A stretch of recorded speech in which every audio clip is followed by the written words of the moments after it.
Hey everyone, this is Mike, and today I'm showing you another Kickstarter preview. This is one I've been really excited about, Tales from the Red Dragon Inn. This is a dungeon crawler in the Red Dragon Inn series, which also has the competitive card-based drinking betting game. And another one that I really enjoy, which is a Battle for Greyport. That's a cooperative deck builder town defense game. But like I said, this one is a full-on dungeon crawler. I'm going to show you the second scenario, which is kind of like the end of the tutorial, so it's not as complicated as some of the later ones. I'll walk you through the basics of play, at least where they stand in the prototype I have. I'll do a full solo playthrough. I'm using 3 heroes in this one. And then at the end of the video, I'll give my impressions on the game so far based on what I've played. And just a reminder, we accept no compensation for our coverage of crowdfunding games. We just want to help you make an informed choice. And if you like the content of the One Stop Co-op Shop, consider supporting our Patreon, listen to our weekly podcast, check out our separate streaming channel, and join the conversation on our Discord. So Tales from the Red Dragon Inn is a fully cooperative dungeon crawler. You can play with 2 to 4 heroes, so even in solo you control at least 2. And each of them can bring 4 ability cards into a scenario. You'll see that most of them don't have art yet. Then you also have their character card with 3 actions on it,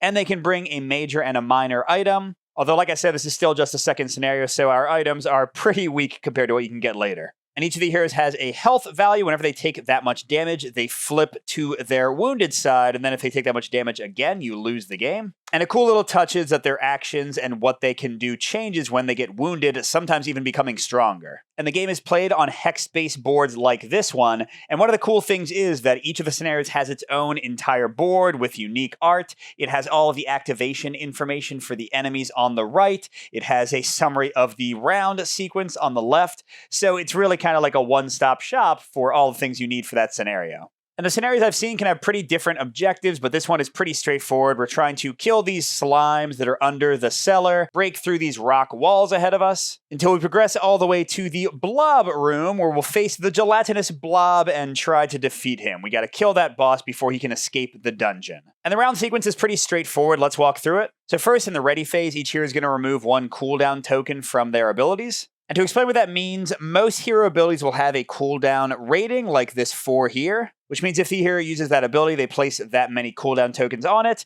and like it says in the ready phase, you're going to remove 1 at the start of each round, and you can't use the ability again until all of them are removed. Pretty standard cooldown stuff there.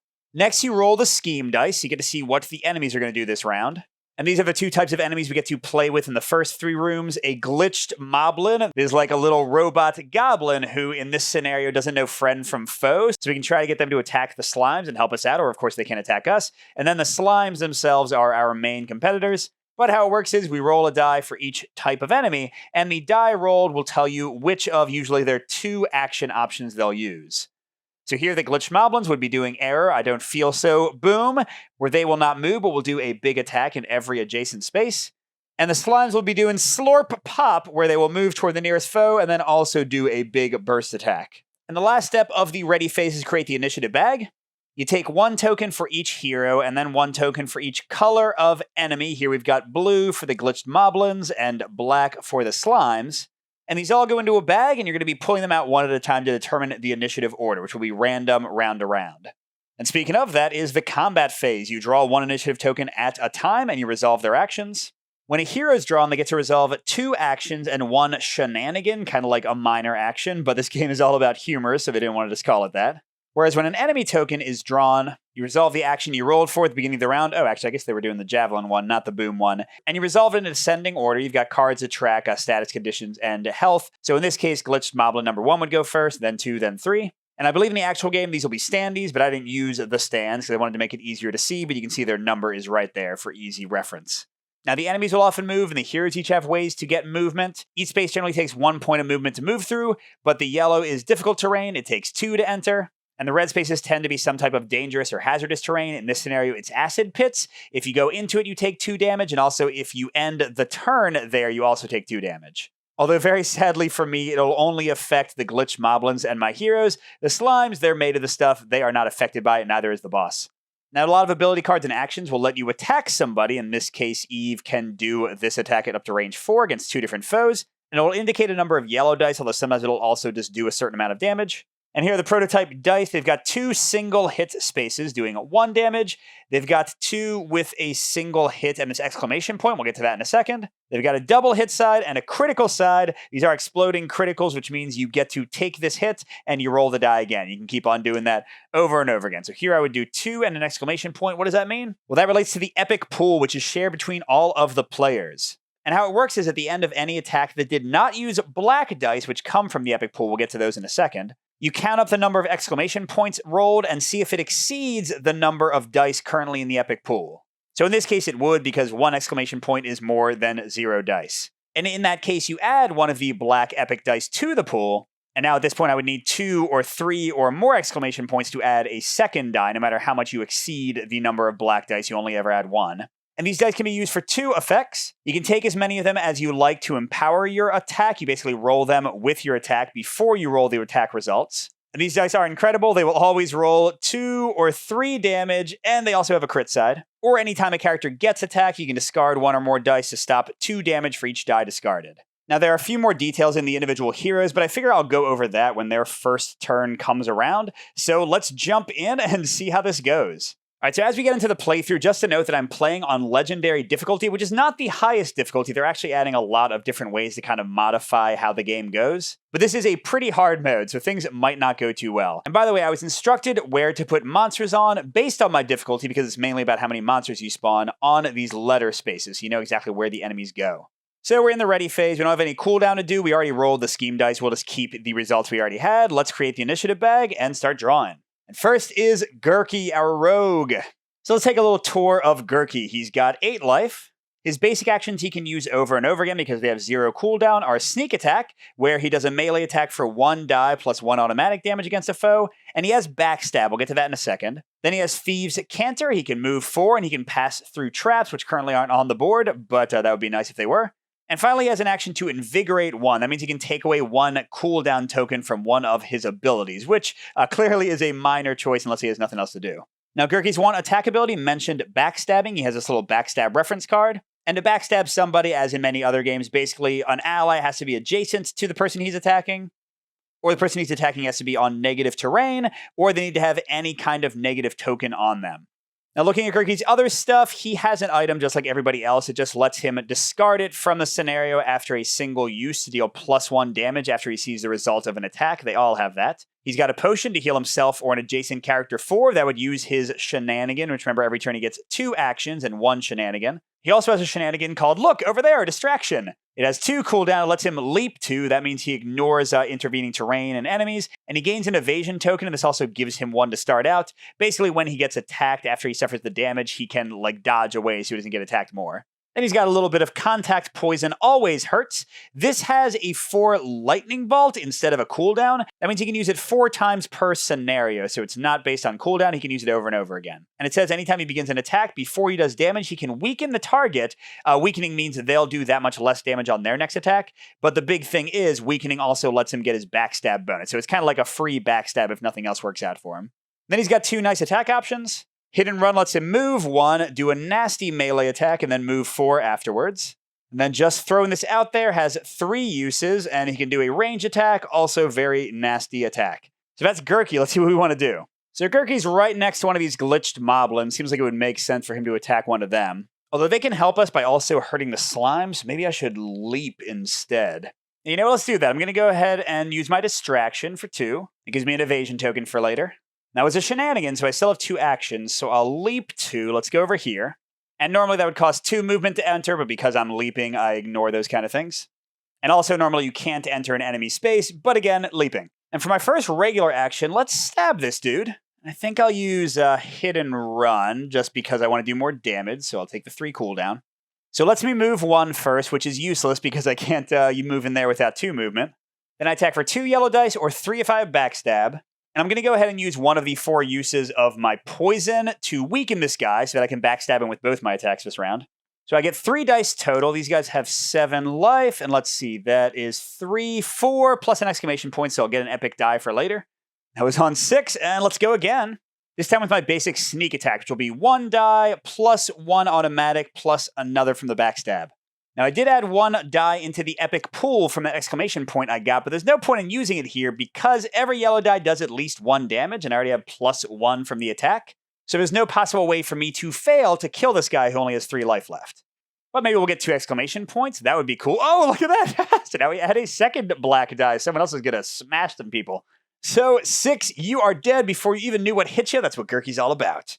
Oh, wait, I forgot hit and run gave me 4 movement. You know what? Let's, I don't know, go here, I guess. Because I want to get further from these glitch moblins so they can attack somebody besides us, hopefully. So that was Gerki. 1 shenanigan to jump over, and then 2 action attacks.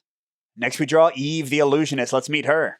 So Eve makes illusions. We'll get to those in a second. She has Phantom Punch, which lets her put an illusion at up to range 2, and then she can do a melee attack with 1 yellow die and +1 damage. She has Bewildering Strut. She can move herself and 1 illusion, each 4. And they aren't really that complicated, so I might as well explain them. Illusions just go on the board, and the enemies treat them like heroes, so they'll try to attack them instead of us, hopefully. And then, just like Gerki, she has the Invigorate 1 to get her cooldown actions back faster. And she's got a Healing Potion. She's got a +1 damage item.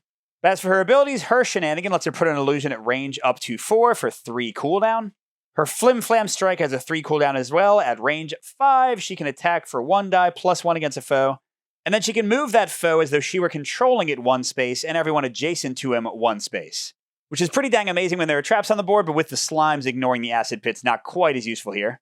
Okay, then with 4 cooldown, oh, are you blinded? Do you hate it? Poor thing. She can attack 2 different people for 1 yellow die each and weaken each of them.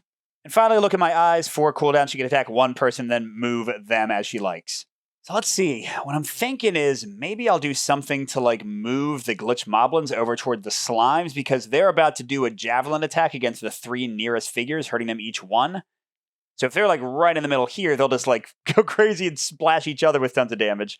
So yeah, to start out, let's do Look Into My Eyes, range 4 with full cooldown. And she's going to do it on number 2 here, the closest to her. And by the way, there is no line of sight in this game. You can even shoot around corners. You just count the number of spaces. You just can't go through blocking terrain and impassable terrain. So she's attacking him with 1 yellow. Definitely not going to waste our epic dice here. We want the guy to survive. Although I guess he might not when he goes bathing in the acid. Whoops. So that's a crit. And okay, it's 2 damage and exclamation point, but we have 2 black dice. We would have needed 3 exclamation points to get another epic die. So he's taking 2 damage out of 4. And yeah, I was going to have him walk down here, but that would deal him 2 and he would be dead. Or I could have him go over here, but then he'd also shoot Gerki. You know what? It's fine. He's dead. You know, that's okay. Let's do the Flim Flam Strike, where you can move each target and adjacent target 1. We're going to attack 1 person for 1 yellow, +1 die. Or +1 damage, I mean. And again, I think I'm going to save the 2 black dice. Although I guess I could just, like, kill that guy almost straight up. But I want to save that for Gog when he goes, because he has a lot of area of attacks, and I can boost the entire attack against all the targets. Okay, so she's just doing 1 damage, +1, so that's 2 on Slime 3. And then she can move him 1, this slime 1, and this slime 1. So let's have him go here, and that guy go there. And yeah, just like kind of get them all up friendly with each other. And Eve still has a shenanigan. She's going to use her I'm Not Eve, She's Over There ability and put her illusion down up to 4 away. I guess like over here maybe? So that gives her a lot of abilities on cooldown. Her options will be much more limited. But again, the nice thing is every ready phase, each of these loses 1 token, so they'll all be back in 3 turns or faster if she invigorates. And next we have black. Those are the slimes. So on a 1 to 3, they rolled a 2. They're going to move 4 towards the nearest foe and then do a burst attack against everyone within 1 range. Although unlike the glitch moblins, they know who their friends are, so they won't hurt the glitch moblins or other slimes, just us. And for nearest, the enemy looks at who they can reach most quickly. So slime number 1 goes first. He'll go 1, 2, deal 2 damage to Eve's illusion. Then slime number 3, 1, 2, 1, 2, 3. I think the difficult terrain is taken into account. So he'll go here. Oh no, and hit Gog as well as the illusion. The illusion is gone. Now Gog started with this handy dandy shield token. It blocks 2 damage, so he's not hurt. And then finally slime 4, not much question there. He's going to hit Gerki for 2. Should I get rid of one of the epic dice? Yeah, you know what? Why not? I don't need 2 of them. And that's it for the slimes. Turns tend to be very quick. Oh, and now Gog is up before the glitch moblin goes. Which is great because these guys are in a line. You'll see how much Gog likes that in a second. And the glitch moblins are close to all of them. And the glitch moblins are kind of close to all of them, so they should be dealing a lot of damage. But let's meet our last hero. So Gog has Gog Smash. His basic attack is a burst attack, which means it hits the person right in front of him and 1 further on if there is anybody for 1 yellow +1. Gog take big steps. His move lets him pass through foes, breaking the normal movement rule. And this is pretty amazing. Gog can invigorate 1, take away 1 cooldown token as a shenanigan. So every time he activates, he can basically invigorate for free 1 time. But he's also got another shenanigan, make room for Gog. He can grab an adjacent figure. That means he moves them to any other adjacent space. Again, amazing when there are traps, not quite as good in this scenario. And then he can push an adjacent figure. Gog's all about enemy movement. Out of Gog, way 3 cooldown. He can do a 2 yellow attack, and then if he deals at least 1 damage, that's what harm means. He can push the target 2 and then move 1 after them. Gog still reach you. He can grab a figure up to 2 away and put them adjacent to him in the space of his choice and then attack him. And my personal favorite, Gog say hello, his little barbarian thing. He leaps 3 and does a burst attack for 2 damage against everyone around him. Beautiful. But you know, even with all those crazy abilities, I think Gog's basic smash with 2 slimes right in front of him is maybe good enough. Oh, and by the way, I should say, very important for the scenario, we can attack these rocks whenever we want. Even 1 damage will remove them, and we'll unlock the next room and spawn everything in it.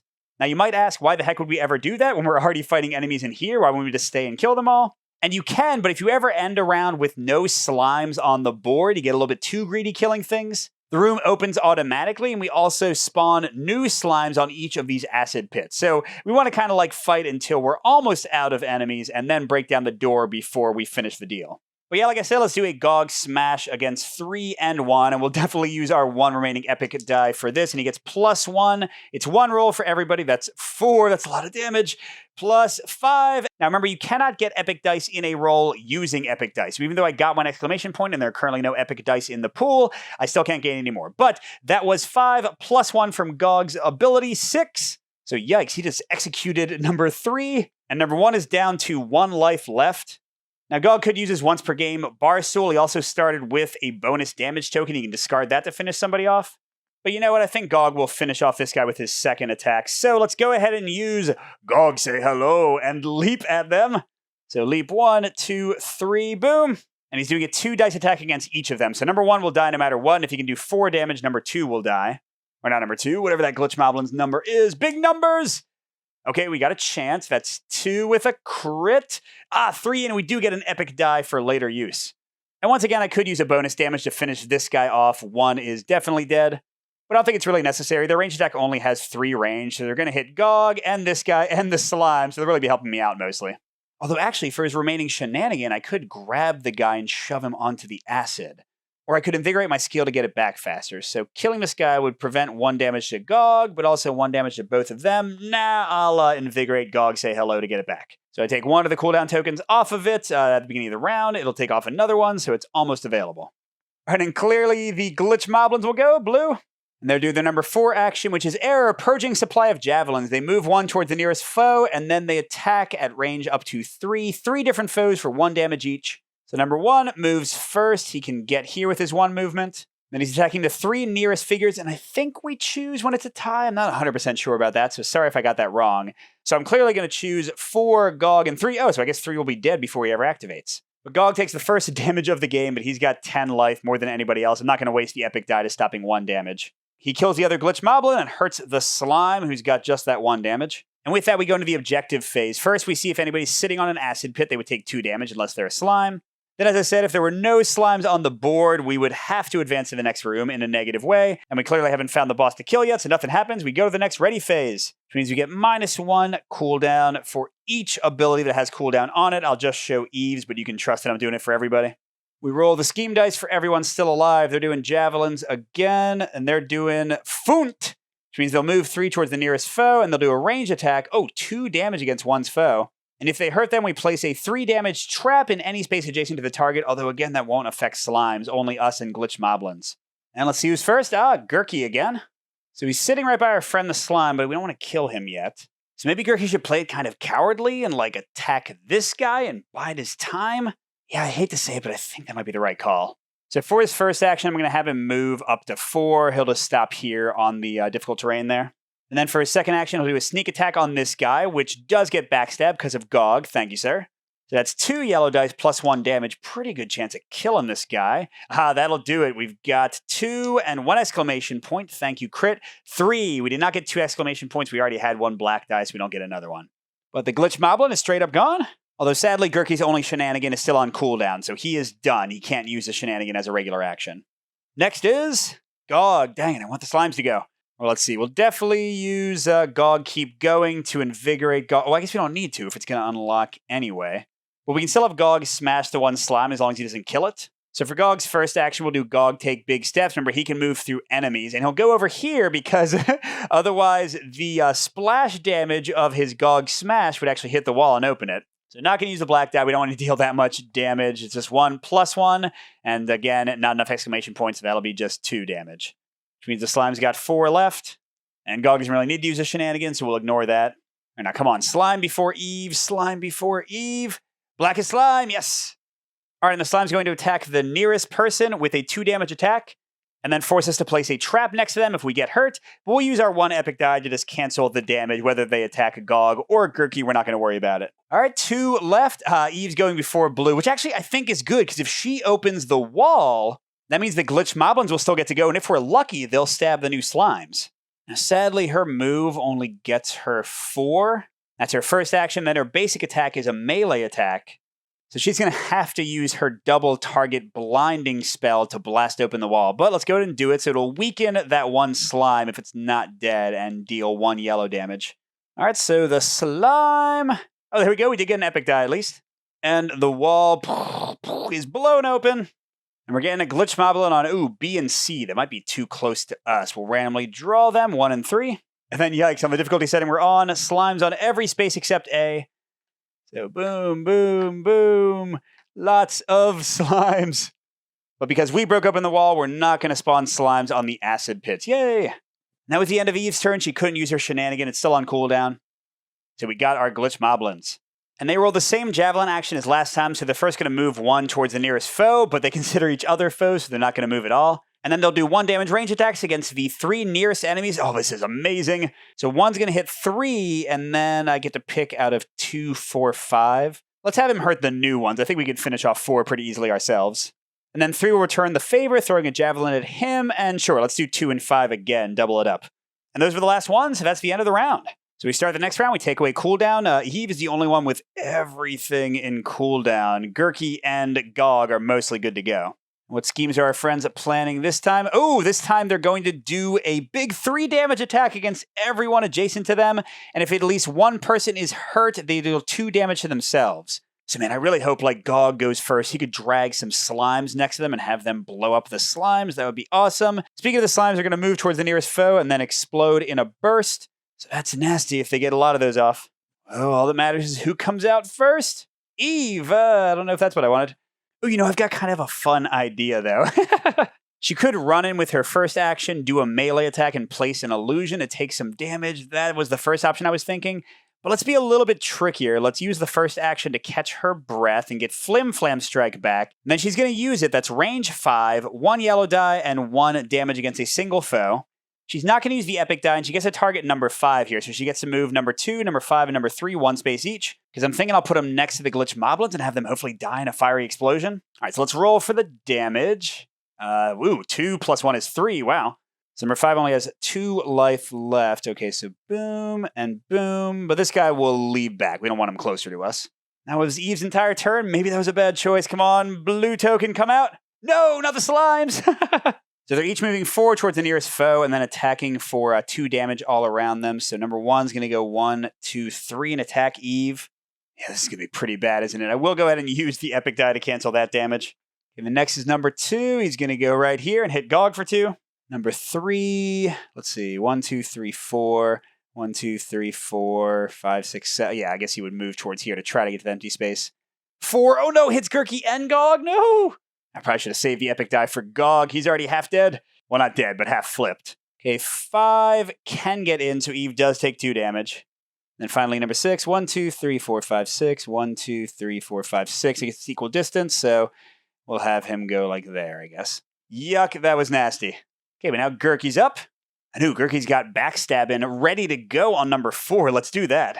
So that's Gerki's basic attack, but with the backstab, he gets an extra yellow, and it's plus 1 damage. Oh man, I didn't get an exclamation point. Well, either way, that guy's dead. Bye-bye, number 4. I just remembered that Gerki had some evasion, but it doesn't prevent damage. It's after your damage you get to leap 2, and you cancel any harm effects they would do. But Gerki was happy where he was, and now let's go ahead and use look over there distraction, so we'll leaping in another evade. And sure, let's go over here so we can get the backstab against number 1 with his other action. Here we go. Wow, 4 damage. Now, number 1 was not previously hurt, so it's not going to do that much, but still pretty nice.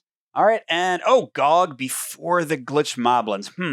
Okay, I think I have a fun plan here, because Gog can move through enemies, and he has his shenanigan to grab and push people. Oh man, can we make this work? Although, instead of being tricky, I could just jump here and do 2 dice of damage to every single one of those guys. I mean, that seems like maybe the more obvious choice, instead of trying to move and explode people all carefully. Yeah, you know what? Let's do it. So Gog's first action is to leap in there with Gog, say hello. It's 2 dice. We don't have a black die, sadly. That is really unfortunate. Oh, so only 3 damage. Although Gog could use his bar stool and or his power token to make it 4 or 5. Well, 1 will die from 3 damage. 3 isn't hurt yet. Oh, and 6 isn't hurt yet. But the 3 damage will kill both the glitch moblins, which is not necessarily what I wanted. Well. So sure, we'll save the boost for the boss and just hit everybody for 3. These guys are gone before they explode. Number 1 is dead. But 3 and 6 are just hurt. All right, and then for his second action, I think Gog's just going to smash 2 and 6. They're in such a nice line for him. Oh, nice. We did get an epic die from that, and that's 2 damage to each of them. That leaves both of them close to death, but not quite there. And for Gog's shenanigan, he'll take away 1 of the cooldowns from Gog Say Hello. And all that's left is the glitch moblins. Man, they keep on coming out last, but in this case, they are removed from the bag because they can't activate. They're all dead until we go into another room. That'll take us into another round. All right, and Eve finally has something out of cooldown. Her shenanigans, she can put an illusion down. Gerki's got hit and run back. Very nice. I still haven't used any of his throwing daggers. And then Gog's almost ready to jump again. And we'd have to roll for the glitch moblins, and the slimes are going to do their range attack. Oh man, please let Gog or somebody else go first, or this could be really nasty. Gerki, okay, that's fine. See, I'm thinking maybe I use hit and run. He can move up, hit one of these guys, maybe move past him, and then hit another one. So sure, we'll have him go here. And then with the backstab, he'll do a 3 dice attack on 3. That guy's got 3 life left. We'll almost certainly kill him. Not going to use the epic die, though, because pretty good chance I'll get 2 exclamation points. Oh, I did, but that's 3 damage. Oh, man, I need 1 more to kill him. Okay, so Gerki is going to use his once per game soup spoon to do +1 and take 3 out. And we get a second epic die in our pool. Then Gerki can move 4 more, but I think he's just going to go here and try to kill 5, also with backstab thanks to Eve. And 5 only has 2 life left, so no need to use anything. That's 3 damage with the +1 bonus from his basic attack. So boom, there we go. All right, not too bad. We only got 2 guys left. Oh, and now Eve is up. Eve is up. I'm pretty hesitant to open the next room because I don't want a ton of slimes activating and they haven't gone yet. So maybe Eve will try to kill 1 of these 2 guys and then just position herself here and maybe put an illusion down to protect us from the next one. Oh, number 6 only has 1 life left. So yeah, this seems like a good plan. We'll go 1, 2, 3. That's her first action to move. And I'm not going to use her shenanigan that puts down an illusion. Instead, I'll use her Phantom Punch. That's 1 yellow die +1 damage against 6 adjacent. And she can place an illusion within any space 2 away. And she'll put it right next to number 2 there, so that if he goes, he'll attack it. And no real need to roll the dice. 6 dice no matter what, and we can't possibly get enough exclamation points to get an epic die, so that's it. All right, please slime and not Gog. Dang it! Let's see, Gog could attack number 2, but he's only got 3 life left, so there's a decent chance if I roll an exclamation point or a double hit that Gog would kill the guy even with his basic attack. But regardless of that, Gog's going to use his shenanigan to heal 4 with his potion, so that's gone. But now he's at 1 damage instead of 5, which seems much better. And then, yeah, I think with the illusion there to help us, I'm just going to have Gog move over here, and for his other action, he'll hang out, I think. And now the slime goes, and he moves towards the nearest foe, already there. He attacks 2 damage range against it, so the illusion is almost dead. And then it drops a 3 damage trap adjacent to the illusion, not that we really care. We get some cooldowns. Look, Eve's got most of her stuff, and Gog's fresh and ready again. And let's see what the slimes are doing. Okay, the one where it hits everybody adjacent. Come on, draw slime first. Draw slime first. Eve. I mean, maybe it's okay to open it. I guess the best strategy would be to just have her do not much of anything. Yeah, you know what? Let's try to be smart. So she'll move down here for her first action. And then for her second action, I guess it doesn't matter that much. She can take away one of her cooldowns, but it'll be available in a second anyway. Yeah, she's just going to hang out. We're just hoping for a slime. We're hoping, yes, there we go. So now Gerki and Gog will have uninterrupted attacks. This slime just blows up the illusion next to him. But now Eve can just place another one on her next turn. And who's up now? Gerki? Let's see, what does Gerki want to do? I think he'll use his shenanigan to leap there. And then he'll do a basic sneak attack to open this up. Oh, and this time no friendly glitch moblins. It's just 3 slimes and 2 traps, which really is just kind of to limit our movement since the slimes don't have a pushing attack. So Gerki's still got his 2 regular actions, and he can go over traps without taking any damage, so I guess that's what he should do. So sure, let's go 1, 2, 3 for his first action. Then his second action, he'll attack this guy, and what the heck, let's go ahead and weaken him so Gerki can do his backstab bonus. Just a reminder, it hasn't come up yet, but backstab will prevent 1 damage the next time that person attacks. So Gerki's 2 yellow plus 1 with the backstab. Ooh, so that's 3 damage. 4 damage. We have 2 black dice, so not enough. That'd be 5. Oh, I guess I should have used a black die. Then I would have killed the guy, but that's okay. 5 damage off the bat is nothing to complain about. All right, and last one is Gog. Now let's do something fun with Gog. He'll go 1, 2, 3, 4. And I haven't used it yet, but let's do make room for Gog. I can grab a figure and push it 1 as well if I want. And actually, it could be 2 different figures. So let's go ahead and grab this guy and put him here. So that was Gog's shenanigan. And then in typical overkill fashion, let's do Gog, say hello, jump here and hit both those guys for 2 yellow dice. Man, I'm feeling frisky. Should I use 1? You know what? Let's just be crazy. I mean, this is dumb, right? This is totally dumb. Whatever. It's fun. Rah, 5, 6, 7. Okay. No epic dice, but they're both dead. All of Gerki's damage was useless because Gog is here. Oh, wait. Crap. Oh. That's a wall. I just hit the wall. You know what? Whatever. It's fun. Let's just see what happens. We'll go in and open the last room. Oh, dear Lord, I'm looking at the spawn and I already regret this. B gets a slime, and C gets a slime, and D gets a slime, and F gets a slime, and G gets a slime. And H gets the Big Daddy slime. He is the gelatinous blob. He's got 30 life. We got to kill him to win. The rest of his slimes don't necessarily matter. If he rolls a 1 to 3, he does a gurgle sploosh. He pushes each adjacent figure 1. He moves 1 towards the dripping passage. I'll explain that in a second. And does a big attack all around him. And then Sizzle, he pushes each figure 1. He moves 1. He does a range attack for 3 against somebody and places a trap next to him. And he's got these 2 toughness tokens. I honestly couldn't find what they do in the rules, but I'm assuming they cancel the first 2 instances of damage. We'll just kind of treat them like Marvel Champions toughness. And a few special things to note in this room. First of all, we've got these rotten pillars. If we can attack these and do 3 damage to them, we cause the ceiling to collapse on this guy, and it does 5 damage automatically out of his 30. So if we did all 3 of those, that would be half his life right there. And the second thing is, I mentioned him moving towards the dripping passage. If he ever gets past this green line, he immediately wins. But with Gog here, who can push him back, that'll help. Although this guy does have the resilient keyword, which means he reduces all force movement to only 1. So I couldn't force him to move 5 spaces. And now he's a new enemy type, but I don't think we add his counter to the initiative bag because we create that at the beginning of the round. So I'm going to be nice to myself and pretend that he does not activate, although I'm not 100% sure. All right, so this is it, the final battle royale. See what both our friends are doing. Okay, they're going to do the range attack, and oh, so is he, huh? So pretty much impossible to dodge that. We don't need to dodge, we need to fight! Eve, oh, you're really far away. All right, so let's see. I think she's just going to go 1, 2, 3, 4, take 3 damage. We got to do it. Then she's going to use her shenanigan to place an illusion at up to range 4. Let's get it right in the middle of all these guys. And she's going to do her blinding attack against 2 foes. A yellow die each. Let's try to get lucky. Let's see, 4 range. So she'll hit the boss and this pillar. She's still got her shot glass. If she can get a crit or a 2 damage, she will break that pillar. No such luck. So it's down to 1 life. And again, not 100% sure, but I did take away one of the boss's toughnesses, I think, which is a pretty good use of only 2 damage.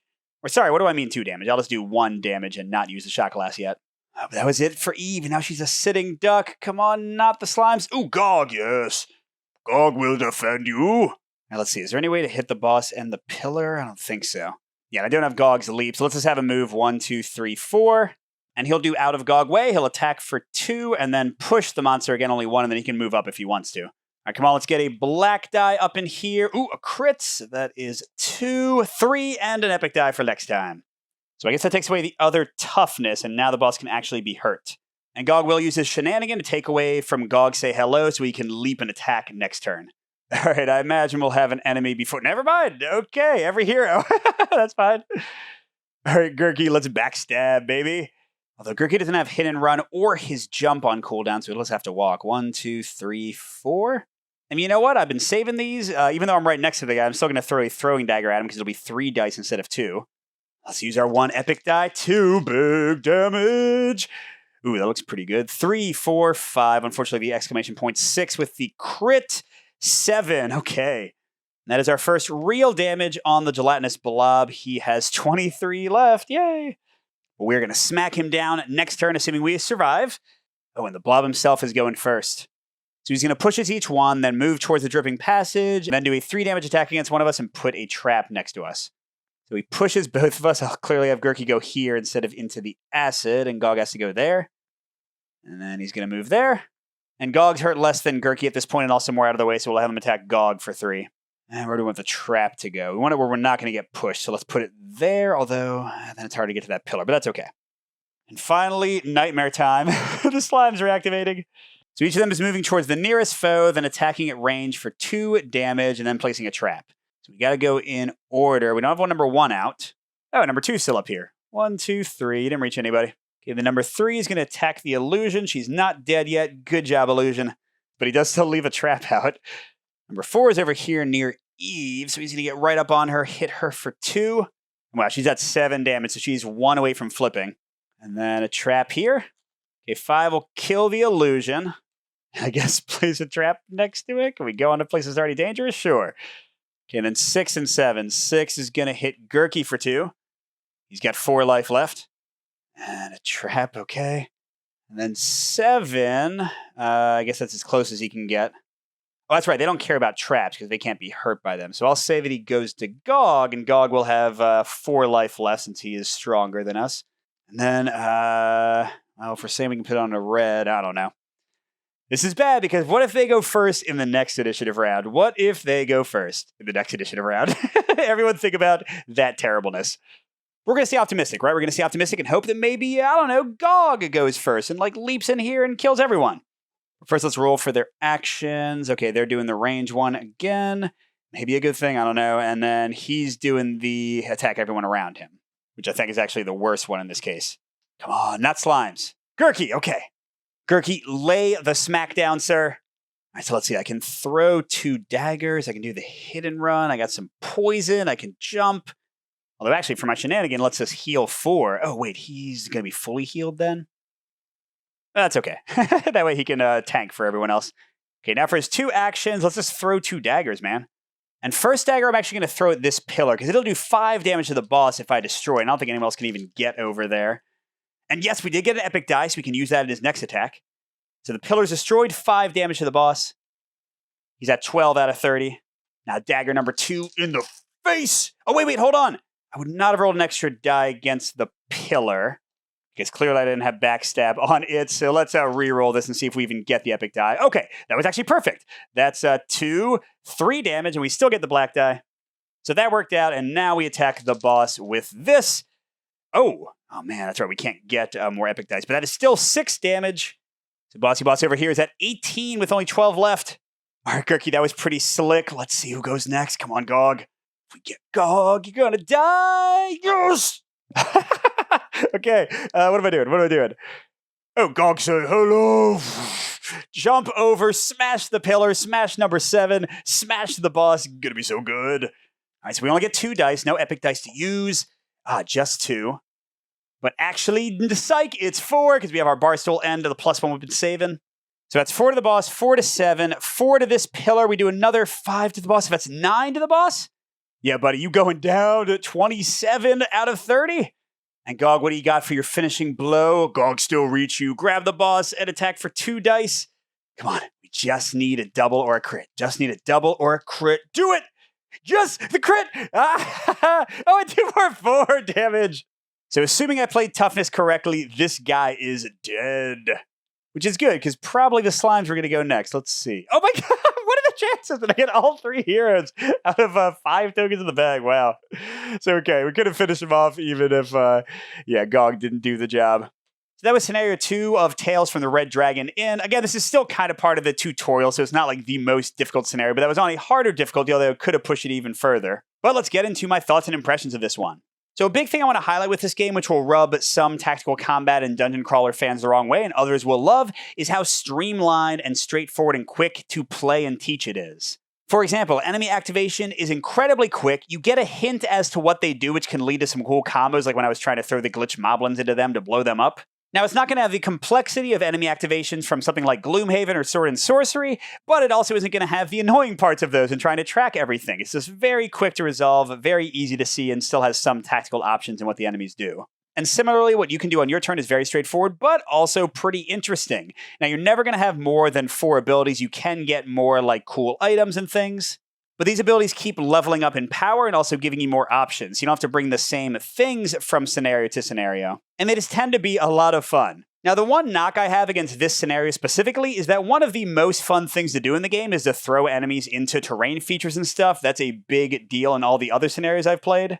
With the slimes not being affected by traps or the acid pits, Gog's like pushing and pulling and Eve's moving characters was not as useful. So those are some of the coolest things those characters can do, and it was kind of nerfed in just this scenario. So that's just a minor note. If I had shown you a different scenario, you would have seen tons of enemy movement and it would have been a blast. I also think the cooperation between characters is pretty good, about standard in my opinion for a dungeon crawler, because they tend to be games where you kind of can go and like kill your own guys and stuff and you just gang up on enemies. But everyone tends to have something they can do. Gog can move people into advantageous positions. Gerki benefits from them being adjacent to people to get backstabbing. Eve uses her movement powers and illusions to help protect everybody. So you have some cool cooperative options here. There's also like a healer character. And I also really like this epic pool. Again, it's streamlined. It's not like you're going to have really deep discussions of who gets to use the black die to do a ton of damage, but the fact that it can also be used for defense to save people does at least invite a bit of table talk as characters kind of discuss what they want to do with them. And I'll also compliment the scenario design, at least from the 3 I've seen so far. They aren't just killing people, or even when they are, there's still interesting stuff going on. The writing for the stories is pretty funny with the characters talking. There's like a little bit of narrative at the beginning and end of each of these scenarios. And there's supposed to be at least 20 scenarios in the entire thing, which is pretty awesome, especially as you level up and like keep on doing cool things with your character. Now, it is a linear progression of scenarios, so like this will always be the second scenario, and things don't really change that much except for difficulty. You can up the number of people, you can add in some of the other difficulty modifiers they're giving players. But it is definitely something to keep in mind. Some crawl fans who want like branching storylines or variety in the spawns and those kind of things, you're not going to get the variety in the game from that. It's really going to be all about which characters you play, which abilities you bring into the scenarios with them, and how high you set the difficulty. If that sounds like good replay for you, then you should be good. And it's also, again, just 20 scenarios, which is more than most people will probably even play through. But if you're looking for a game that's hugely different every time you play back through the campaign, I don't think this will deliver.